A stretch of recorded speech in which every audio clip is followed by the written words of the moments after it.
Ya, selamat sore. Ini teman-teman semua kita eh, secara khusus memberikan kepada MC yang di bagian KKR regional untuk pengetahuan secara teologis. Jadi ini saya ambil dari sudut pandangnya Martin Luther. Jadi bagaimana kita sama-sama belajar ketika kita memimpin di dalam KKR regional. Nah, ada satu hal yang nanti kita akan perhatikan fungsi daripada musik itu di dalam kehidupan kita sebagai orang percaya, tetapi juga di dalam pelayanan-pelayanan gerejawi itu akan sesuatu yang sangat penting sekali yang kita perlu sama-sama pelajari. Nah, mari kita berdoa sama-sama, Tuhan pimpin kita di dalam pertemuan kita. Bapa di sorga, kami datang kepadamu ya Tuhan di sore hari ini. Biarlah Tuhan menyertai kami kembali lagi di dalam persiapan kami sebagai MC yang memimpin KKR regional. Dan biarlah Allah di surga menyertai hati dan pikiran kami sehingga oleh anugerah-Mu ya Tuhan kami benar-benar mempersiapkan diri walaupun pelayanan ini nampaknya kecil namun di hadapan Tuhan pelayanan yang kami berikan di dalam Kristus adalah hal yang memuliakan nama Tuhan. Karena itu kami berdoa biarlah Tuhan yang menyertai kami di dalam pertemuan saat ini. Pimpin juga saudara-saudari kami yang lain yang mungkin mau bergabung bersama biarlah Tuhan yang boleh menyertai dan memimpin mereka tiba di sini dengan selamat. Terima kasih Bapa, kami serahkan waktu ini lagi ke dalam tangan Tuhan, pimpin dan sertai kami. Dalam nama Yesus kami berdoa. Amin. Ya, kita tahu bersama bahwa KKR regional itu punya satu karakteristik yang berbeda dengan PA maupun kebaktian umum. Kalau Bapak Ibu lihat di dalam PA itu kan pengajaran ya. Jadi kalau pengajaran berarti kadang-kadang MC itu langsung tanpa puji-pujian, doa buka, langsung serahkan kepada hamba Tuhan pimpin. Ada yang semacam itu, ada juga yang dengan puji-pujian mereka langsung untuk PA. Karena itu fokusnya adalah pengajaran. Sedangkan kalau KKR regional, itu fokusnya adalah penginjilan. Karena penginjilan maka nuansanya agak berbeda. Tapi secara prinsip kita akan belajar sama-sama apa itu yang kita maksudkan dengan pelayanan musik ya. Nah, yang pertama kita lihat dulu musik di dalam konsep daripada Martin Luther dan saya pikir bahwa ini adalah hasil daripada pemikiran Luther terhadap Alkitab bahwa musik adalah anugerah Allah. Luther berkata, musik adalah karunia dari Allah bukan dari manusia. Setelah teologi, saya memberi tempat teratas dan penghormatan tertinggi untuk musik. Jadi itu berarti Luther melihat pelayanan musik adalah sesuatu yang begitu penting di dalam ibadah yang tidak boleh disepelekan. Bahkan Luther berkata bahwa orang yang menyepelekan pelayanan musik di dalam gereja adalah orang yang benar-benar menghina karunia Tuhan dan tidak mengerti apa itu musik. Nah, Allah itu ketika memberikan kepada manusia musik, tentu dia juga menggerakkan hati melalui musik. Ya, kehadiran musik itu bukan hanya sekedar dinyanyikan saja, dibunyikan saja, tetapi musik itu juga Tuhan pakai untuk menggerakkan hati, menghibur orang-orang yang mendengarkannya atau yang menyanyikannya, kemudian memberikan kekuatan kepada mereka yang bersedih dan seterusnya. Itu nanti kita akan lihat lebih lanjut. Nah, bagi Luther musik itu bukan hanya sekedar hal-hal yang bersifat duniawi atau rohani. Secara duniawi orang-orang yang berada di luar kekristenan juga memainkan musik. Bahkan kalau kita lihat di dalam konteks Kejadian pasal yang keempat, dari keturunannya Kain, ya, dari keturunannya Kain, di situ kita sudah lihat juga ada ahli di bidang seni musik. Namun kita tahu bersama bahwa ini bukan soal perkara duniawi atau juga perkara rohani dalam arti bahwa digunakan di dalam gereja. Tetapi di sini kita temukan bahwa bagi Luther musik itu penting karena musik adalah pemberian Allah dan musik adalah menjamah, menggerakkan bahkan mengubah manusia. Sehingga itu sebabnya sekali lagi di dalam pelayanan musik, pelayanan puji-pujian adalah sesuatu yang begitu penting untuk diperhatikan dan dipersiapkan. Sama pentingnya dengan kalau kita mempersiapkan khotbah, ya. Nah, apa saja yang merupakan pengaruh penting musik di dalam pelayanan gerejawi, termasuk di dalam KKR regional misalnya. Yang pertama adalah kita bisa lihat efek musik terhadap manusia. Luther mengatakan bahwa musik itu adalah alat di tangan Tuhan sebagai pembina dan pemimpin bagi reaksi manusia. Emosi itu kalau kita perhatikan sangat memainkan peranan yang begitu penting. Manusia punya pengetahuan, punya knowledge. Tetapi yang menggerakkan manusia untuk mengambil tindakan, berperilaku itu kebanyakan dipengaruhi oleh afeksi atau emosi manusia. Maka di sini musik itu bagi Luther adalah membina, mengarahkan dan memimpin reaksi manusia. Reaksi manusia yang tentu bukan hanya sekedar emosi saja, tetapi ini juga berkaitan dengan pemikiran, pengertian, pengetahuan, dan seterusnya. Nah, kalau kita coba telaah di dalam tulisan daripada Luther, kita bisa ketemu di situ bahwa Luther bilang musik ketika mempengaruhi eksistensi manusia, mental manusia itu diubahkan. Mental manusia diubahkan. Cara berpikir manusia diubahkan. Manusia punya pemahaman, pengetahuan, daya ingat, persepsi manusia, imajinasi manusia diarahkan oleh musik. Sehingga Luther mengatakan bahwa musik itu meresap sampai ke dalam hati manusia. Benar-benar masuk sampai ke dalam. Luther bilang ada perbedaan ketika kita berbicara firman dengan menyanyikan firman. Dengan menggunakan musik. Kalau kita berbicara seperti ini saja, kadang kita mengerti, tapi itu kayak kurang menggerakkan. Ya. Tapi kalau dengan musik, maka itu tuh menembus sampai kepada relung jiwa yang paling dalam. Nah, ini Luther bilang bahwa ini sesuatu kekuatan yang besar, sehingga orang yang memimpin puji-pujian harusnya mengerti konsep ini. Dia mengerti bahwa musik meresap masuk ke dalam hati manusia. Nah, sehingga tadi saya katakan bahwa ketika musik seseorang berduka, ada keluarga yang berduka. Ketika itu dinyanyikan, ya tentu di dalamnya ada firman Tuhan. Di situ ada penghiburan. Beda dengan kalau menyanyi lagu-lagu yang non gerejawi atau yang tidak mengandung firman Tuhan. Memang itu ada misalnya ya prinsip-prinsip yang bersifat anugerah umum. Tapi kalau kita perhatikan, ketika firman bekerja melalui musik itu penghiburannya berbeda dengan penghiburan yang diberikan oleh musik-musik yang bahkan berbicara mengenai anugerah umum. Musik yang datang daripada anugerah khusus itu menghibur jiwa manusia, menguatkan jiwa manusia, bahkan mengejutkan manusia di tengah-tengah keadaannya yang bersuka cita, ya, mengejutkan jiwa manusia karena semacam ada pengertian di dalam musik tersebut yang manusia itu tangkap dan manusia itu mengerti. Nah, bahkan kalau Luther bilang bahwa ketika musik itu memimpin reaksi manusia, bahkan orang yang lagi sedang ngamuk, lagi sedang marah-marah, atau lagi sedang kerasukan setan bahkan, dibilang itu bisa ditolong oleh musik. Sehingga di dalam hal ini nyanyian pujian yang dilantunkan ya, terkait dengan tentu musik gerejawi adalah hal yang sekali lagi penting karena berefek kepada manusia. Nah, implikasinya adalah bagi kita yang menyanyikan puji-pujian sebagai MC nantinya, kita bukan hanya sekedar mempersiapkan puji-pujian ini, notnya seperti apa, nadanya seperti apa, ya, kata-kata syairnya seperti apa, bukan cuma itu. Tetapi bagi saya ketika membaca ini Bapak Ibu perlu mendoakan agar setiap puji-pujian yang kita nyanyikan, nadanya, kata-katanya itu roh tuh bekerja di dalamnya sehingga menggerakkan hati manusia, memimpin hati manusia bahkan yang sedang memberontak kepada Allah untuk ditarik kepada Tuhan dan ditundukkan oleh kebenaran Tuhan. Nah, maka di sini adalah kekuatan MC untuk sekali lagi bergumul dengan Tuhan dan melihat bahwa peranan musik di dalam memimpin manusia kepada Kristus itu penting sekali ya. Reaksi manusia ditentukan oleh musik yang mereka dengar, puji-pujian, kata-kata, nada yang mereka dengar.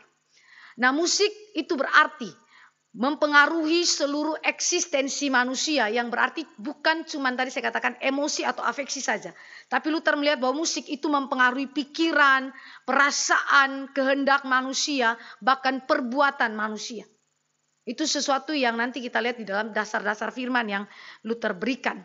Nah, maka di sini sekali lagi sebagai seorang MC, Bapak Ibu yang terlibat di dalamnya, ketika memimpin puji-pujian dalam KKR regional, itu berarti kita sedang mengarahkan manusia, bukan saja orang yang dipimpin, tetapi kita yang memimpin untuk seluruh eksistensi kita, reaksi kita, itu ditujukan kepada kebenaran firman yang dinyanyikan, ya, atau yang dipujikan di dalam puji-pujian itu. Nah, efek musik karena itu bersifat positif bagi jiwa manusia dan untuk memperbaiki hubungan sosial di antara manusia, mempersatukan atau menghubungkan seorang dengan yang lain. Bahkan musik dapat juga melunakkan hati manusia yang keras. Ada orang yang kalau dengar nasihat, ya, secara verbal dari hamba Tuhan kah, dari temannya kah, atau apa begitu, kadang-kadang masih keras. Tapi begitu dia dengar firman melalui puji-pujian, air mata jatuh. Air mata jatuh, hati itu tersentuh luar biasa. Maka di sini kita bisa lihat bahwa relasi manusia dengan Allah, relasi manusia dengan sesamanya, relasi manusia dengan diri, itu diperbaiki bahkan melalui musik. Nah, ini adalah sesuatu yang sekali lagi harusnya kita hayati sebagai seorang pemimpin pujian.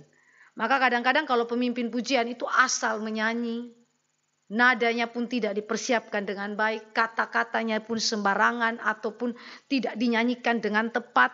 Nah, itu kan mempengaruhi mempengaruhi situasi, emosi, pemikiran manusia yang mendengar. Maka ini sesuatu hal yang sekali lagi kita perlu persiapkan dengan baik, karena efek musik itu adalah sesuatu yang menggerakkan manusia, mengubah, mempengaruhi eksistensi manusia. Kedua, di dalam pemberitaan Injil, sebagaimana yang tadi Luther katakan bahwa selain teologi, musik itu menempati posisi yang teratas. Maka poin yang kedua adalah musik berperan sebagai penyalur berita sukacita, yaitu firman Tuhan. Nah, musik ketika dipersatukan dengan firman Allah dikatakan bahwa mempengaruhi banyak orang, bahkan mengubah mereka secara luar biasa. Luther bicara seperti ini karena Luther sendiri mengalami. Luther itu pemusik. Dia banyak memainkan musik, dia menggubah puji-pujian juga. Sehingga Luther mengerti betul bagaimana ketika musik dan firman itu disatukan, maka musik dikatakan oleh Luther mampu membuka pintu hati manusia serta menuntun manusia kepada Tuhan Yesus Kristus. Maka di sini kita melihat bahwa tujuan musik ketika dinyatakan kepada manusia itu adalah untuk memberitakan firman. Luther pakai istilah musik adalah bagian daripada pemberitaan atau khotbah. Jadi itu berarti ketika orang berkhotbah, orang ini dan juga khotbah bersangkutan dipersiapkan oleh MC. Bayangkan kalau pengkhotbah itu ketika dia berkhotbah, yang terjadi adalah anak-anak itu masih belum disiapkan, ya, kondisi masih chaos. Lalu pengkhotbah naik ke atas mimbar. Apa yang terjadi, saudara? Itu dia khotbah tapi dia nggak konsentrasi. Jadi ini berarti saudara dan saya lihat bahwa ketika seseorang memberikan pemberitaan firman, itu bergantung juga, ada relasi yang tak terpisahkan dengan musik yang dibawakan di dalam MC. Karena mempersiapkan pemberitaan firman Tuhan atau khotbah, bagian daripada pemberitaan firman bahkan. Nah, di dalam puji-pujian, Luther mengatakan bahwa di dalam puji-pujian, di situ ada semacam kesatuan suara dari semua orang yang menyanyi. Semua orang, banyak orang yang hadir di situ bersama-sama dalam satu kesatuan menyanyi bersama. Dan nyanyian rohani adalah sesuatu yang begitu penting di dalam ibadah, karena ini menyatakan pengakuan iman bukan saja individu, tetapi pengakuan iman komunal bersama-sama. Jadi ketika puji-pujian dinyanyikan, tidak boleh kita menyanyikannya secara mekanik. Saya senang dengan ilustrasinya yang disampaikan oleh Pak Billy Kristanto. Dia bilang begini, ketika kita menjalankan suatu ritual agama tanpa suatu iman di dalamnya, tanpa pengakuan iman yang keluar dari hati yang sesungguhnya, itu menjadi sesuatu yang mekanis. Bahkan pengakuan iman, doa Bapa Kami yang diucapkan berulang-ulang di dalam gereja secara rutin misalnya pun ketika itu diucapkan tanpa iman di dalamnya, maka itu adalah sesuatu yang mekanis. Nah, sama halnya juga dengan puji-pujian. Ketika kita menyanyikan puji-pujian karena kita sudah biasa menghafalkannya, nadanya kita sudah ingat, ya, dan kemudian bagaimana cara memimpinnya juga kita sudah punya metodenya sendiri. Tapi di dalam konsep daripada Alkitab, termasuk Luther, dia bilang bahwa kalau kita melakukan itu secara mekanis tanpa iman di dalamnya, maka ini adalah sesuatu yang tidak berkenan kepada Tuhan. Maka MC sekali lagi ketika dia mau memimpin di dalam KKR regional, penting untuk dia mendoakan apa yang akan dinyanyikan bersama-sama, dan ketika bernyanyi bersama-sama harus didoakan agar MC imannya dan semua orang yang hadir di situ kiranya Tuhan juga boleh beri iman yang sama, sehingga ketika kita menyanyikan puji-pujian itu benar-benar puji-pujian yang memuliakan Tuhan dan puji-pujian yang benar-benar mempengaruhi banyak orang. Nah, ini adalah sesuatu yang kalau kita memperhatikan di dalam KKR misalnya DL Moody, ya, itu ada puji-pujian yang dinyanyikan, ya, ada orang-orang yang kemudian memimpin orang lain untuk juga menyanyi bersama. Lalu Pak Tong punya KKR juga demikian. Dan setiap kali kalau kita ikut di dalam KKR itu, kita bisa temukan di sana bahwa banyak orang menyanyi bersama. Tapi sekali lagi, bukan hanya menyanyi bersama, bukan hanya kita memimpin orang bernyanyi bersama, tapi iman itu, pengakuan iman. Maka Luther berkata bahwa baik Injil maupun musik, keduanya disalurkan melalui suara. Memberitakan Injil maupun menyanyikan Injil merupakan keharusan yang tidak dapat dipisahkan. Dua hal ini berjalan bersama-sama dan sama pentingnya, karena yang satu memberitakan Injil, yang lain menyanyikan Injil. Ini seperti dua sisi mata uang yang tidak boleh dipisahkan. Nah, di dalam konteks inilah Luther mengatakan bahwa firman yang dinyanyikan dan firman yang diberitakan, ketika keduanya disatukan dan kemudian puji-pujian dinyanyikan bersama-sama di dalam iman, maka puji-pujian itu akan membangun iman umat Tuhan. Di dalam KKR itu, KKR kepanjangan dari apa? Kebaktian kebangunan rohani. Kebangunan itu kan adalah sesuatu yang tidak dikerjakan oleh manusia.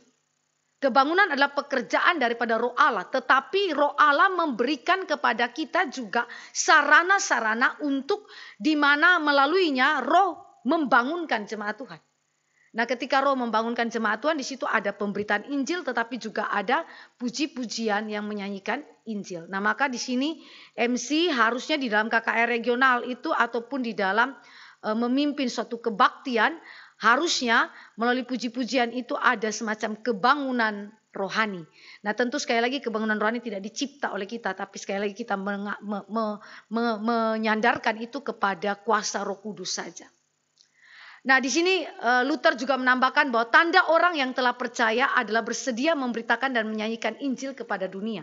Luther mau mengatakan bahwa tanggung jawab gereja secara individu maupun komunitas adalah memberitakan Injil dan menyanyikan Injil. Sehingga di dalam setiap kebaktian-kebaktian harusnya firman Tuhan melalui puji-pujian adalah sarana yang Allah pakai untuk menyatakan kehendak Allah, menyatakan kemuliaan Allah, menyatakan Kristus yang memanggil orang lain datang kepada Kristus, sekaligus juga menguatkan iman orang yang sudah percaya.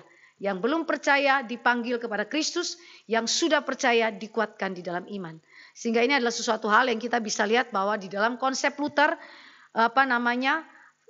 puji-pujian adalah sesuatu yang begitu penting, ya. Karena ini adalah penyalur berita sukacita. Maka MC yang sekali lagi secara mekanis sebenarnya juga mengalami sesuatu kegagalan, karena gagal dalam arti bahwa tidak menyalurkan apa yang Tuhan kehendaki. Sekali lagi mekanis ini adalah sesuatu yang kita lihat secara di luar itu benar, tetapi masalah iman, masalah membangun iman umat Allah itu enggak terjadi, ya. Tentu sekali lagi ini adalah anugerah Tuhan semata, tapi kita sebagai MC bertanggung jawab untuk hal ini. Ketiga, yang terakhir untuk konsep seorang MC ketika memimpin puji-pujian. Musik di dalam pemikiran Luther adalah penyembuh dan pencegah depresi. Ya. Penyembuh dan pencegah depresi. Ini adalah sesuatu pengalaman Luther sendiri, karena Luther juga adalah seorang yang pernah mengalami depresi. Tetapi dia juga adalah seorang yang melayani orang lain yang depresi. Nah, dia punya teman namanya Matthias Weller yang berulang kali mengalami depresi.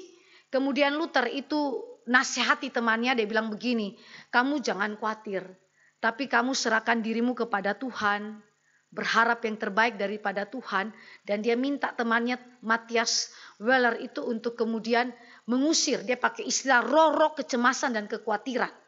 Nah, bagaimana caranya mengusir? Dia bilang ya, itu berarti engkau menyanyikan puji-pujian.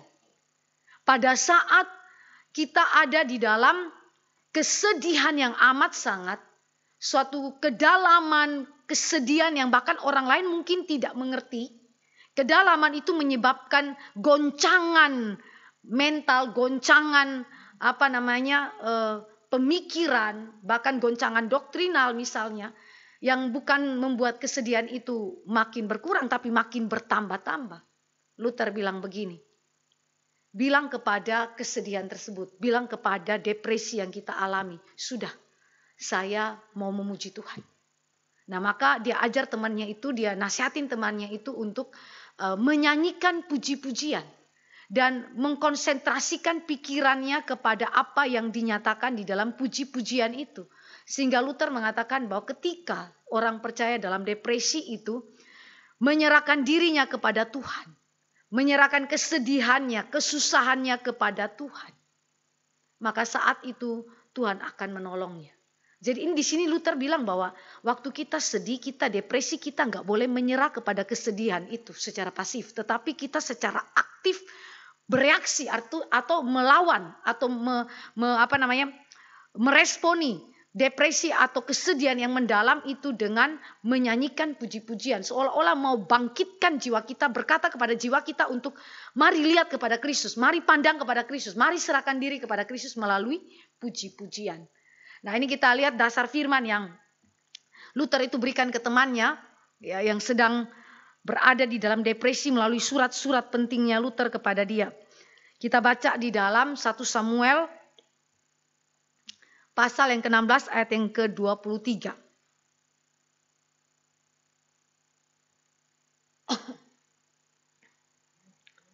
1 Samuel pasal 16 ayat yang ke-23, kita baca sama-sama teks ini. 22 ya. Dan setiap kali apabila roh yang daripada Allah itu hinggap pada Saul, maka Daud mengambil kecapi dan memainkannya. Saul merasa lega dan nyaman, dan roh yang jahat itu undur daripadanya. Ini roh jahat yang membuat Saul itu jiwanya terganggu, dan kita sudah tahu mengenai kisah ini. Tetapi melalui permainan kecapi daripada Daud, yang terjadi adalah Saul itu merasa lega dan nyaman. Roh jahat itu diusir. Maka itu berarti ketika kita ada dalam kesedihan, depresi yang amat dalam, sesuatu yang bahkan saudara dan saya tidak bisa atasi, Luther tawarkan solusi terbaiknya adalah firman yang dinyanyikan. Maka waktu MC itu memimpin puji-pujian, kita tidak tahu audiens kita seperti apa. Saudara bisa saja berhadapan dengan audiens yang autis, atau audiens yang punya masalah secara psikologis. Nah, kita nggak tahu itu. Kalau masalah audiens yang autis, kami pernah hadapi itu ketika KKR regional. Nah, pada saat saudara menghadapi situasi-situasi yang sedemikian, saudara ingat bahwa bukan kuasa saudara yang mendiamkan orang lain. Bukan juga saudara punya teriakan-teriakan, diam, yang mendiamkan orang lain. Tidak, saudara. Tetapi yang menenangkan, menedukkan jiwa orang bersangkutan, yang membuat orang bersangkutan bisa mendengarkan Injil dengan benar, itu adalah firman melalui puji-pujian yang dinyanyikan. Kemudian kita baca dalam 2 Raja-Raja 3 ayat 15. 2 Raja-Raja 3 ayat yang ke-15. Maka sekarang jemputlah bagiku seorang pemetik kecapi. Pada waktu pemetik kecapi itu bermain kecapi, maka kekuasaan Tuhan meliputi dia. Nah, di sini kita lihat di dalam konteks Elisa itu adalah seorang yang dia lagi marah, tapi kemudian akhirnya ditenangkan, dan saat itu kita bisa lihat bahwa Tuhan berfirman kepada Elisa. Maka kita lihat bahwa Elisa sendiri untuk memberitakan firman, ya, dia membutuhkan ketenangan, keteduhan dari tangan Tuhan, dan firman itu ketika diberitakan itu sesuai dengan kehendak Tuhan. Bukan emosi atau keinginan atau kepentingannya Elisa. Ya, kalau kita perhatikan di dalam teks 2 Raja-Raja pasal yang ketiga, di situ tentang Yoram berperang melawan Moab. Ya, kita baca teks tersebut secara menyeluruh. Bapak Ibu bisa pulang dan membacanya di situ. Dan bagaimana Elisa itu di dalam ayat yang ke-15 itu dikatakan ya. Maka sekarang jemputlah bagiku seorang pemetik kecapi. Apa maksudnya? Bukan saja jemaat yang membutuhkan pembaharuan jiwa ya di dalam hatinya oleh musik. Tapi pengkhotbah juga bisa begitu. MC tidak tahu bagaimana gejolak daripada jiwa si pengkhotbah. Bisa saja kan si pengkhotbah waktu datang dia baru berantem di rumah dengan suami atau istri. Atau dia bisa saja dari rumah dia sedang depresi dengan misalnya pekerjaannya dia. Gak ada yang tahu tentang itu. Begitu dia maju dan dia beritakan firman Tuhan, dia membutuhkan sesuatu yang memberikan kepada dia keteduhan, damai sejahtera, yang membuat dia itu bisa memberitakan apa yang bersesuaian dengan kehendak Tuhan. Nah, ternyata peran MC begitu penting di situ karena ketika dia menyanyikan puji-pujian, dia bukan saja menyiapkan jemaat untuk dengar firman, tapi dia juga mempersiapkan si pengkhotbah. Pengkhotbah dihiburkan, dikuatkan oleh firman yang dinyanyikan oleh MC. Maka di sini kita bisa lihat bagaimana peran daripada puji-pujian ya, penyembuh dan pencegah depresi. Sesuatu yang begitu sangat indah Tuhan Allah berikan untuk kita baik yang melayani maupun yang dilayani. Nah, efek musik di sini kalau kita perhatikan, Luther mengatakan bahwa menolong untuk mengusir pikiran-pikiran yang jahat, ya. Pencegah depresi. Nah, kalau sampai di titik ini, maka ketika orang memimpin puji-pujian, sedapat mungkin MC itu di dalam setiap lantunan puji-pujian yang disampaikan, ya ini kita kembali lagi kepada anugerah Tuhan ya.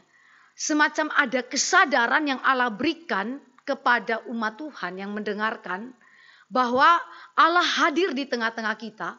Dan dia berkuasa untuk memberikan kepada saudara dan saya berkatnya. Bahkan dia berkuasa untuk melepaskan kita dari kecemasan, kekhawatiran atau segala bentuk masalah mental saudara yang saudara bawa. Tentu saudara ini kita tahu bahwa depresi itu ada level-levelnya. Di sini ada Ibu Grace yang bidang psikologi. Saudara ini lebih tahu mengenai hal ini. Tetapi saya percaya bahwa psikologi tidak memberikan penyembuhan ke dalam jiwa manusia yang memimpin dia kepada pembaharuan, kekuatan, ketenangan yang sungguh-sungguh dari tangan Tuhan. Itu hanya Tuhan saja yang kerja.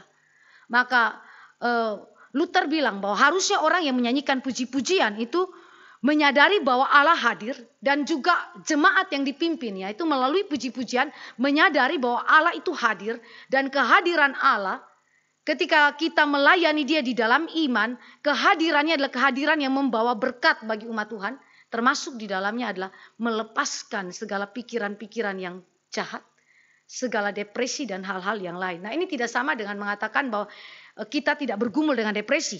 Tidak, tetapi di dalam pergumulan itu seperti yang tadi saya jelaskan mengenai bagaimana Luther menasihati temannya. Luther bilang bahwa dalam kondisi di mana kesedihanmu makin bertambah-tambah, dalam kesedihan yang tidak bisa kamu atasi, langsung berkata kepada kesedihanmu, sudah cukup, sekarang saya mau memuji Tuhan. Ya, ini adalah sesuatu yang sekali lagi merupakan iman yang menyatakan bahwa Allah yang hadir mampu dan berkuasa untuk menolong diri kita. Mampu dan berkuasa untuk menyembuhkan jiwa kita. Maka Luther sebut efek musik yang menyembuhkan dan mencegah depresi ini sebagai therapentikum. Ya, yang dimana bergantung kepada kuasa Allah yang hadir di tengah-tengah kehidupan umat Allah. Bukan bergantung kepada si pemimpin pujian atau si pengkhotbah, tetapi bergantung kepada Allah yang hadir di tengah-tengah umatnya. Nah, saya cerita bagaimana Luther itu berhadapan dengan depresi dia. Waktu dia sangat-sangat sedih ketika dia hadapi orang-orang yang menentang ajaran firman yang dia sampaikan. Dan dia begitu stres, dia sangat sedih dengan hal itu. Lalu apa yang dilakukannya? dia pergi di bawah pohon, dia duduk di situ, lalu dia mulai melakukan satu hal, memuji Tuhan. Dia menyanyi dan terus menyanyi, terus menyanyi. Dan ketika dia menyanyi, dia merasakan bahwa hati dia yang tadinya hampir saja hancur karena penolakan orang terhadap firman, ya, usaha orang untuk menghancurkan Injil yang sejati yang dia beritakan. Hatinya yang hampir hancur itu akhirnya dikuatkan kembali. Ya, jadi di sini Luther melihat bahwa musik itu menjadi obat bagi jiwa dia dan mampu mengusir ya hal-hal yang tidak baik, pikiran yang tidak baik, dan bahkan iblis yang berjuang untuk menghancurkan iman orang percaya. Nah, ini adalah sesuatu yang kita bisa lihat dalam pengalaman Daud, dalam pengalaman Elisa. Ya, ini adalah sesuatu prinsip yang penting sehingga sekali lagi ya, 3 poin ini adalah hal yang harus diperhatikan oleh MC secara prinsipil. Ya, supaya di dalam pelayanan sebagai MC benar-benar kita berdoa, bertekuk lutut di hadapan Tuhan agar Tuhan memimpin setiap MC melakukan tanggung jawabnya dengan benar. Nah, itu berarti di dalam pelayanan MC tidak ada ruang bagi pengandalan akan kemampuan diri. Hal yang sama juga di dalam berkhotbah ya, dalam pelayanan manapun. Nah, ini adalah hal-hal yang saudara dan saya mengerti secara prinsip. Nah, apa tugas daripada MC dalam KKR regional? Secara umum ya, seorang MC, Master of Ceremony, itu secara umum berarti dia memandu, mengkoordinasikan jalannya seluruh rangkaian ibadah termasuk menyambut jemaat, menjelaskan agenda acara, memastikan kelancaran setiap sesi seperti pujian dan persembahan serta menjaga suasana ibadah agar tetap hikmat dan fokus pada tujuan rohani acara tersebut. Nah, ini adalah prinsip kerja daripada MC berdasarkan seluruh firman yang tadi kita sudah pelajari ya. Hal-hal yang merupakan prinsip alkitabiahnya, sekarang kita mau coba implementasikan di dalam teknisnya. Bagaimana tugas seorang MC? Ya, jadi Bapak Ibu lihat ini ya, memandu, mengkoordinasikan jalannya seluruh rangkaian ibadah. Nah, ini kita lihat secara rinci ya. MC saudara itu tidak mengambil tanggung jawab pengkhotbah sehingga kata-kata MC itu sedapat mungkin jangan terlalu panjang. Bahkan termasuk ketika menjelaskan misalnya latar belakang daripada puji-pujian ini atau pengarang daripada lagu tersebut. Kenapa dia menjelaskan atau mengarang lagu tersebut dengan syairnya, dengan nadanya dan seterusnya. Harusnya nggak boleh ambil ruang terlalu banyak. Kalau kita di dalam KKR regional itu misalnya waktu kita cuman 1 jam misalnya atau kurang dari 1 jam. Maka MC itu sebenarnya punya pekerjaan itu cuma 5-7 menit. 5-7 menit harus mengcover setiap bagian yang saya tuliskan itu Bapak Ibu. Nah, pembukaan dan sambutan. Di dalam pembukaan sambutan itu apa yang dilakukan? MC memulai ibadah, sambut jemaat ya, sampaikan pesan penting ya dan ucapan terima kasih kepada semua yang hadir. Dan itu berarti kita memperkenalkan STEMI. Apa itu STEMI? Ya, STEMI itu adalah Stephen Tong Evangelistic Ministries International. Nah, apa itu STEMI? Jelaskan secara singkat saja. Ini didirikan oleh Pendeta Stephen Tong, Yayasan Penginjilan yang sudah didirikan, saya lupa persis usia daripada STEMI, tapi GRI itu sudah 35 atau 30 berapa tahun ya, saya lupa persis ya. 30 berapa tahun? 35 ya? Mau 36 berarti masih posisi 35 ya. Nah 35 ditambah 11 tahun. Berapa itu? 46 ya. Berarti kira-kira STEMI itu 46 tahun. Karena STEMI ada 11 tahun lebih awal daripada GRI berdiri. Jadi kira-kira STEMI punya usia 46 tahun. Nah, cuman kita nggak harus kerjakan itu terlalu detail. Kenalkan saja STEMI, kami adalah bagian daripada pelayanan penginjilan. Atau kita dari GRI misalnya. Kita nggak pakai nama STEMI tapi kita pakai nama GRI, boleh juga. Begitu ya. GRI Depok dan seterusnya itu boleh dilakukan. Tinggal dijelaskan saja GRI Depok itu apa. Singkat saja 1-2 kata selesai. Ya. Kemudian ketika penyambutan kepada jemaat, MC seharusnya usahakan datang lebih awal. Jadi jangan datang mepet-mepet waktu, tapi datang lebih awal. Tujuannya apa? Tujuannya untuk komunikasi dengan pihak yang akan dilayani. Jadi MC perlu tahu situasi lokal seperti apa. Keadaan orang-orang yang dilayani seperti apa. Nah, itu menolong MC juga untuk memandu ibadah. Contoh, kalau Bapak Ibu tahu bahwa di dalam ruang itu ada autis yang tadi saya katakan. Berarti MC harus mempersiapkan diri bagaimana memimpin untuk selama ibadah berlangsung, autis ini juga bisa dilayani. Gimana caranya?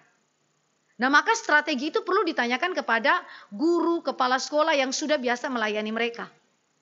Itu perlu diketahui, maka MC harus datang lebih awal supaya berdiskusi, tahu situasi. Ya.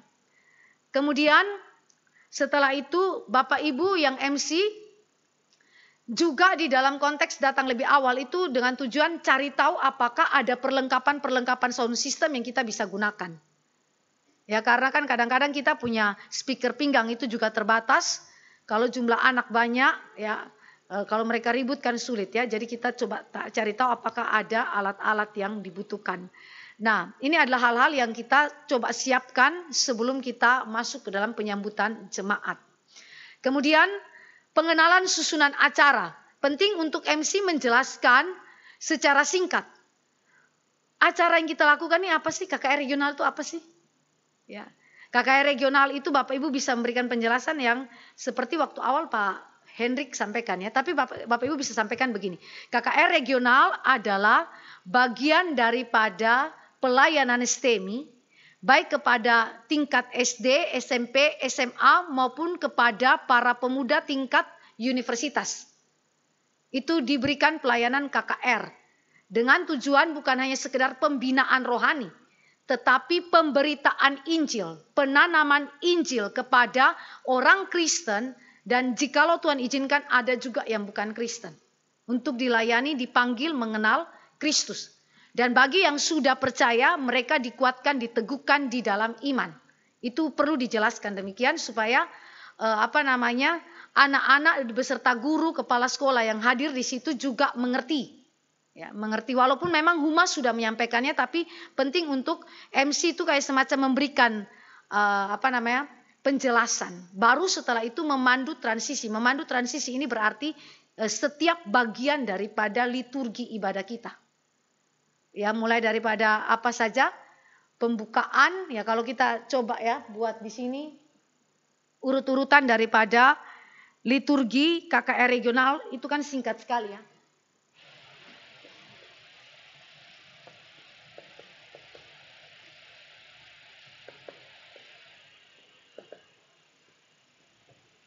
Yang pertama seperti yang tadi sudah dikatakan sambutan ya. Sambutan dan perkenalan.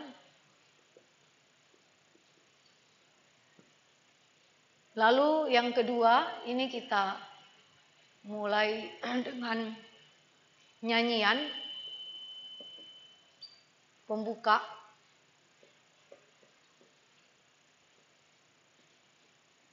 Doa pembuka.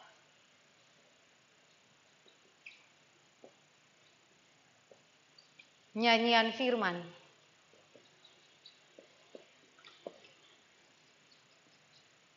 Ini persiapan untuk khotbah. Kemudian khotbah. Lalu setelah khotbah ini ada persembahan. Nah, persembahan ini Bapak Ibu harus diskusi dengan pihak sekolah. Ada atau tidak? Ya. Kalaupun ada, nanti juga ditanyakan kepada pihak sekolah, apakah ini mau dipersembahkan kepada pelayanan STEMI ataukah ini memang ya diperuntukkan bagi sekolah. Ya, ini kita harus ngomongnya sebelum acara mulai. Ya, khotbah ini persembahan, tentu di sini ada puji-pujiannya. Nyanyian juga untuk persembahan. Kemudian doa persembahan itu dipimpin. Bisa kita minta guru yang bersangkutan di lokasi sekolah tersebut untuk pimpin. Lalu doa, nyanyian penutup dan doa penutup.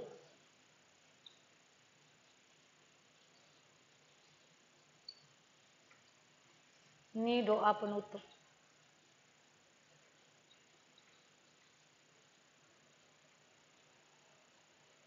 Ya, jadi Bapak Ibu bisa lihat ini. Kira-kira dia punya liturgi seperti ini.